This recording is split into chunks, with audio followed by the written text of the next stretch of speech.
Right now, someone in Lagos is buying a product online and the seller isn't even in Africa. He's sitting exactly where you are right now. I run this same setup from Hong Kong every single week. In the next few minutes, I'll show you how to sell on Jumia from anywhere in the world and get paid in Naira. And the one mistake that quietly shuts down most new sellers' stores. Let's get into it. Before we open the store, here's everything you actually need. There are 5 core things, not 50, not a whole filing cabinet of documents, just 5. Number 1, a valid ID. This can be your passport, your national identity card, or any official ID issued in the country where you live today. Number 2, a Nigerian bank account. This is where Jumia sends your earnings. If you don't have one yet, don't panic. Stay with me. I'll show you practical options later in this video. Number 3, a store name. You don't need an officially registered company name to start. You just need a brand name that fits what you're selling. Something clean and simple like Voltage Gadgets, Accra Home Store, or Niger Baby Hub. Number 4, a phone number. A Nigerian phone number is ideal for OTP codes and customer service. But if you're starting from abroad, we'll talk about ways to manage communication while you set everything up. Number 5, an email address. This is going to be your main login for Jumia Seller Center and your official communication channel. That's the list. 5 things. Most of them are already within your reach right now. Let's talk about how to actually open the account. Step 1, registration. Open your browser and go to vendorcenter.jumia.com/sign up. Hit register or become a seller. You'll see a form asking for your name, your store name, your phone number, and your email. There will be a question that says something like, is your business located in Nigeria? If you're watching this from abroad, maybe you're in Hong Kong, Cape Town, Paris, or New York, you select Global Seller. That's the official door for people outside Nigeria. Next, Jumia will ask for your ID. Upload a clear scan or photo of your passport or national ID. Make sure all the details are readable, no shadows, no cut-off edges. Once you submit the form, approval usually takes around 5 to 7 working days. When they approve you, you'll receive an email with your login details for Jumia Seller Center. This part is administrative. Don't let it scare you. Getting approved is usually the easiest step in the whole process. Step 2, Jumia Vendor University.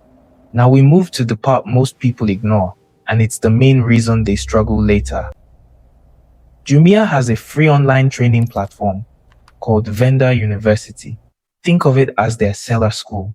It walks you through how listing works, how delivery works, how returns are handled, and how to join their big campaigns.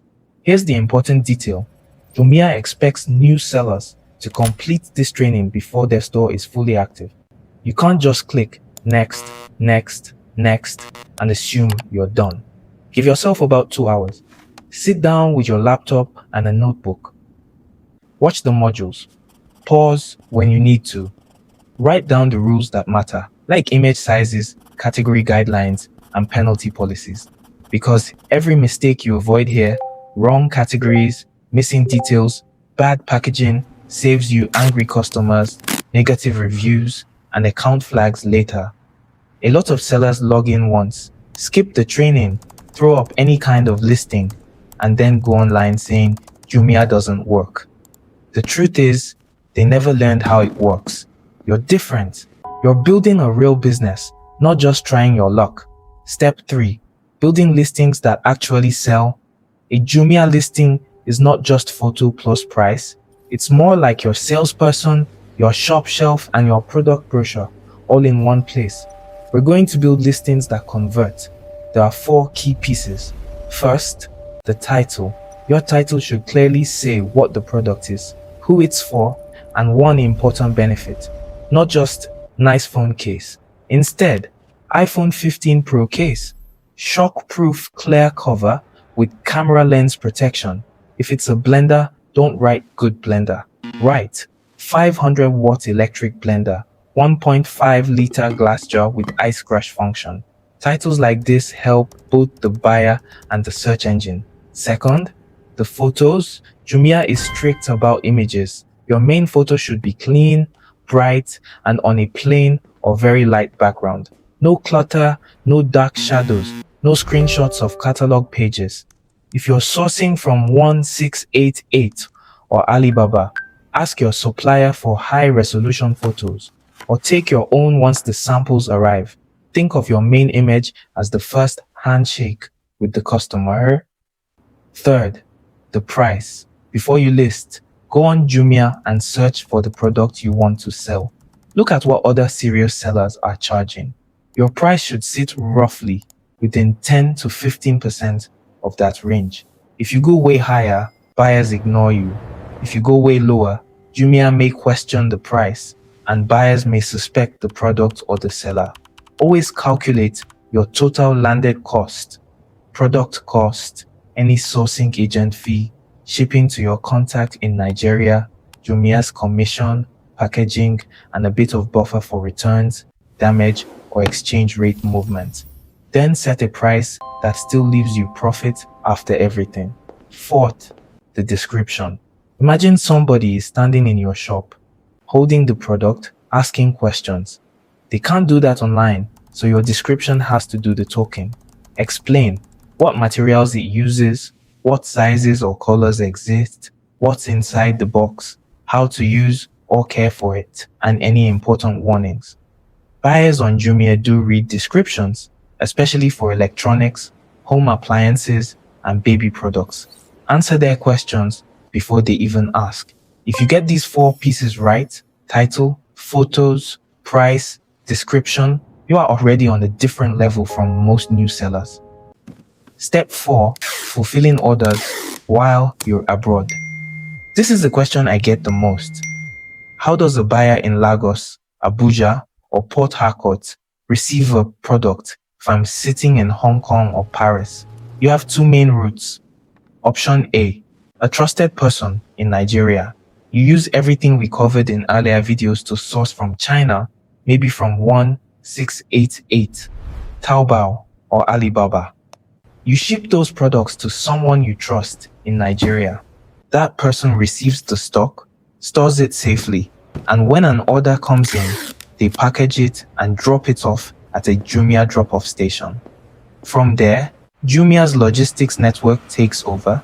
This is the most realistic starting point for your first 3 to 6 months. You keep your costs lean while you're still learning what sells and how fast. Option B, fulfillment by Jumia, also called FBJ. Once your store has grown, consistent sales, good ratings, and stable inventory, you can apply for Jumia's own fulfillment service. In this model, your products sit in a Jumia warehouse. When orders come in, their team picks, packs, and delivers to the customer. You focus on sourcing and listing. They handle logistics. But FBJ usually comes after you've proven yourself a bit. So for now, operate as if option A, your trusted person, is the default. And I want you to be honest with yourself right now. Who is your trusted person on the ground? If the answer is, I don't have one yet, this is one of the first problems you need to solve.